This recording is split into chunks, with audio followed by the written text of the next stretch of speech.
Hi guys, it's time for the next book in our Goldilocks unit. And this one, it ranks up there as one of my favorites, but I've said that about most of them. So I think though you are going to truly enjoy this one because this one is Goldilocks and the Three Dinosaurs,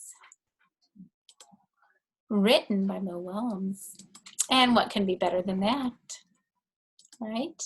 Once upon a time, there were three dinosaurs: Papa Dinosaur, Mama Dinosaur, and some other dinosaur who happened to be visiting from Norway. Your sign says, "Home Sweet Dinosaur Home." One day, for no particular reason, the three dinosaurs made up their beds, positioned their chairs just so, and cooked 3 bowls of delicious chocolate pudding at varying temperatures. "Oh boy," said Papa Dinosaur in his loud, boomy voice, "it is finally time to leave and go to the, someplace else."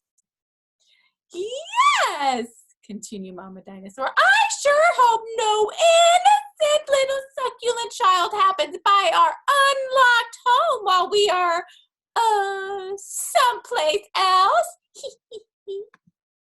Then the other dinosaur made a loud noise that sounded like a big evil laugh, but was probably just a polite Norwegian expression.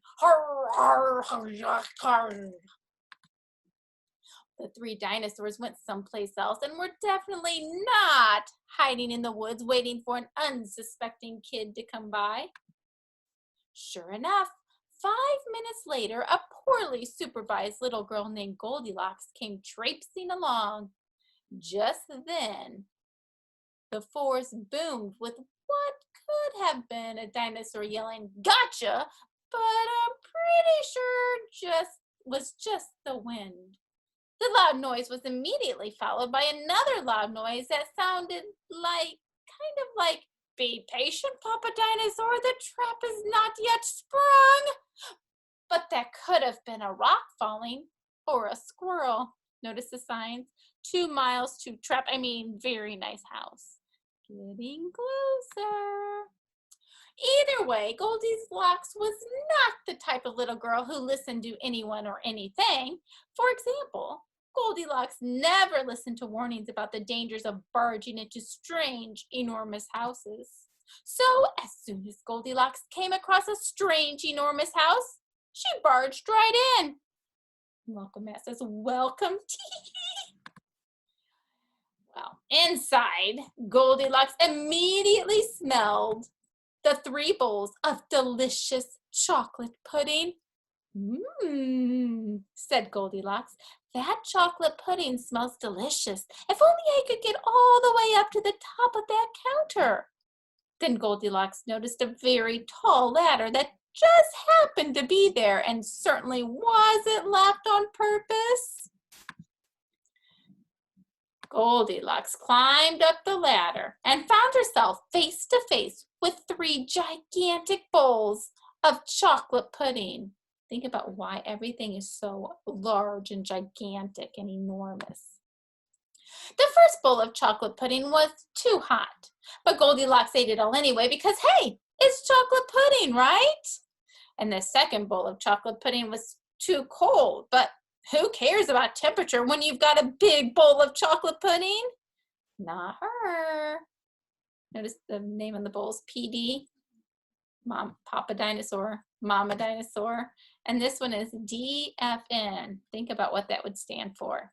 Well, the third bowl of chocolate pudding was just right, but Goldilocks was on such a roll by now, she hardly noticed. Soon, Goldilocks was stuffed like one of those delicious chocolate-filled little girl bonbons, which, by the way, are totally not the favorite things in the whole world for hungry dinosaurs. Tired and groggy, Goldilocks noticed 3 chairs in the living room, so she climbed down the ladder and walked out of the kitchen. The first chair was too tall.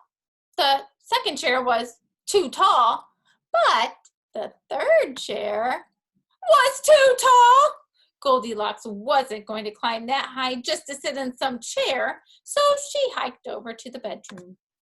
When she got there, Goldilocks noticed that the beds were also gigantically big. "What's going on around here?" groaned the exhausted girl. "The bears that live here must be nuts." And just then, the room filled with a loud, booming noise that was either a passing truck or a dinosaur gloating. "A few more minutes and she'll be asleep. Delicious chocolate-filled little girl bonbons are yummier when they're rested." Even a little girl who never listens to anyone or anything had to hear that. Home, sweet dinosaur home. Goldilocks took a minute to stop and think, which was longer than she was used to stopping and thinking. She's thinking about the signs she saw. "Hey," she told herself, "this isn't some bear's house. This is some dinosaur's house." Say what you like about Goldilocks, but she was no fool. As quickly as she could, she ran to the back door and got out of there. Wipe your talons. Just then, a loud plane flew by, which sounded pretty much like a trio of dinosaurs yelling, "Now!" or "Charge!" or the Norwegian expression for "Chewy Mama time!" And suddenly, and completely coincidentally, the three dinosaurs rushed through the front door. But they were too late. Goldilocks was gone, and all that was left in the house were three disappointed dinosaurs. The end. And the moral is, if you ever find yourself in the wrong story, leave.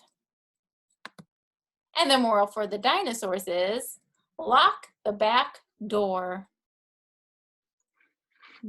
The end.